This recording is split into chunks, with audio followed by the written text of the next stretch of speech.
Assalamualaikum warahmatullahi wabarakatuh. Salam sejahtera bagi kita semua. Shalom, Om Swastiastu, Namo Buddhaya, salam kebajikan. Kami dari tim MEDBI, mahasiswa audit terus berkarya dari Universitas HKBP Nomensen. Saya sebagai ketua, Marian Katin Sarumahan, dengan tim saya, Kristina Sihotang, Ernita Pipiana Petamba. Kami akan mempresentasikan hasil diskusi kami mengenai kasus dengan judul yang kami angkat, Audit Investigatif pada Perusahaan Armada Provinsi ABC. Pembahasan pertama, indikasi ketidakwajaran.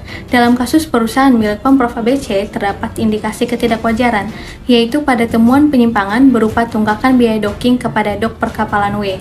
Seharusnya biaya docking tersebut telah dibayarkan kepada perusahaan BUMD oleh Satker Perhubungan, namun masih terdapat tunggakan. Hal ini merupakan suatu ketidakwajaran berupa penyalahgunaan anggaran subsidi yang tidak sesuai dengan sifat kejujuran dan informatif pada prinsip kewajaran. Selain temuan tersebut, adanya pungli yang dilakukan oleh Mr. C yang merupakan adik kandung dari Direktur Utama, Mr. B, di mana posisi kejabatan keduanya dapat berpotensi menimbulkan konflik kepentingan, sehingga kegiatan dan kebijakan dalam perusahaan kemungkinan tidak dapat berjalan efektif sebagaimana mestinya. Hal ini tidak sesuai dengan sifat fleksibilitas prinsip kewajaran. Pembahasan kedua, adanya kecurangan. Ketidakwajaran yang ditunggakan biaya docking mengarah pada tindakan kecurangan berupa adanya penyalahgunaan dan pengelapan kas yang merugikan berbagai pihak. Pada temuan adanya pungli terhadap KMP Tanjung 123 di Dermaga 345 yang dilakukan oleh Mr. C sebagai pengawas kapal-kapal feri dengan meminta staf pengawas lapangan untuk memungut setiap trip kapal sebesar Rp500.000 setiap harinya. Terdapat tindakan yang disengaja dan telah direncanakan oleh pihak Mr. C yang memiliki kekuasaan dan kesempatan sebagai seorang pengawas untuk mengambil aset KMP yang merugikan pihak yang bersangkutan. Selain itu, terdapat kecurangan pada temuan kebocoran pendapatan. Perusahaan seharusnya memperoleh fee 10% dari nilai kontrak yang menjadi pendapatan kas perusahaan. Namun, uangnya tidak masuk dalam kas perusahaan. Temuan ini dapat terjadi akibat adanya salah saji atau penghilangan bukti transaksi secara sengaja. Pembahasan yang ketiga yaitu langkah-langkah yang digunakan untuk membuktikan kecurangan kasus. Yang pertama, Critical Point Auditing atau CPA adalah suatu teknik di mana melalui pemeriksaan atas catatan pembukuan, gejala suatu manipulasi yang dapat diidentifikasi yaitu analisis tren.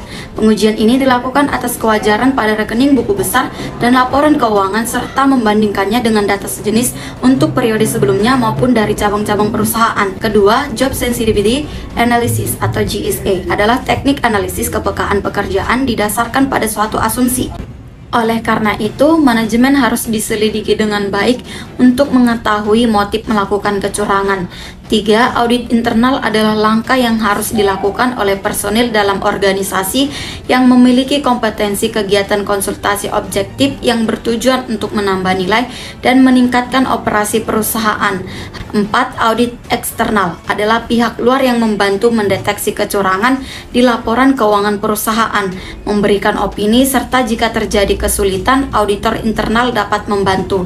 5. Yaitu langkah terakhir, audit investigatif adalah tindak lanjut dari hasil audit internal dan audit eksternal jika ada temuan yang harus diteliti lebih lanjut.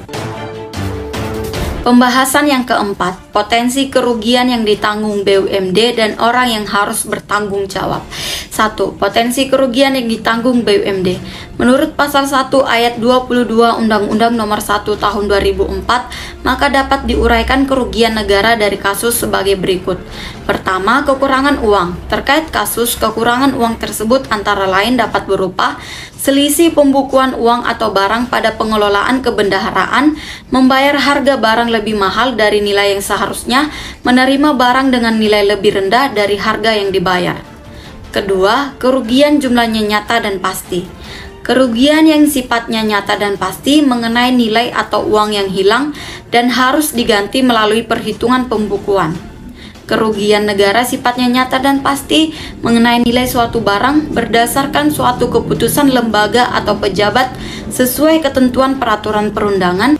Ketiga, tindakan atau perbuatan melawan hukum, baik sengaja maupun lalai.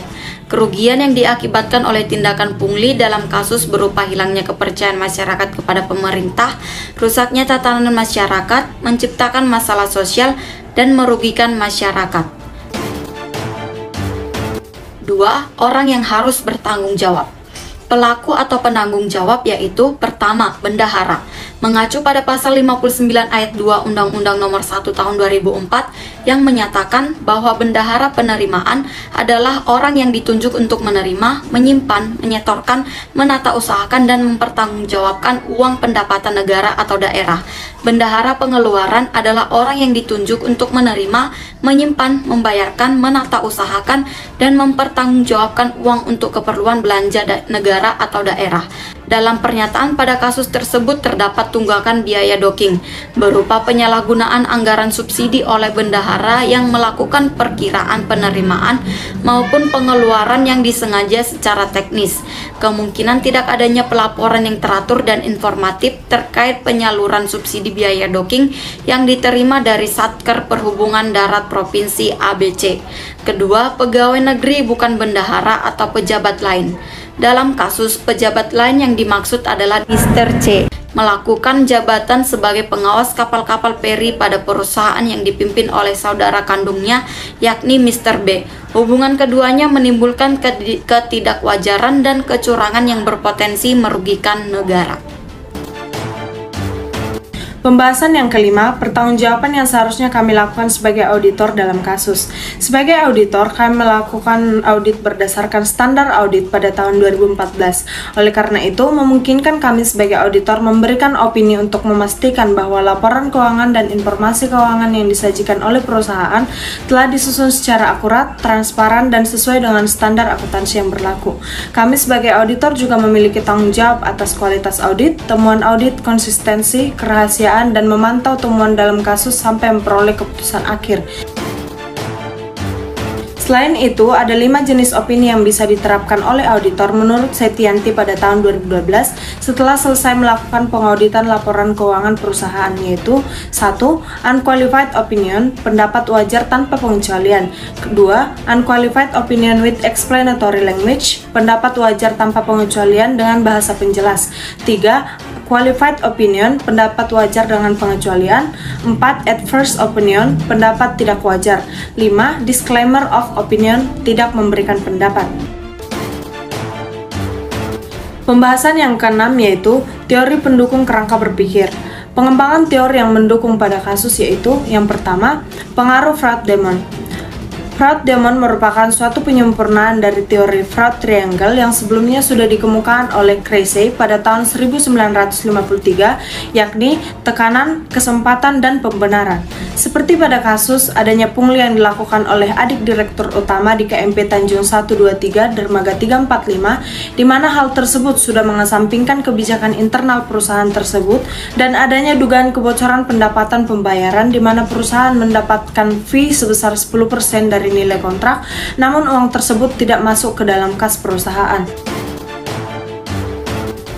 Yang kedua, GOM teori. Bologna dalam Supardi pada tahun 2006 menjelaskan faktor yang mendorong terjadinya kecurangan atau fraud meliputi 1. Greed atau keserakahan.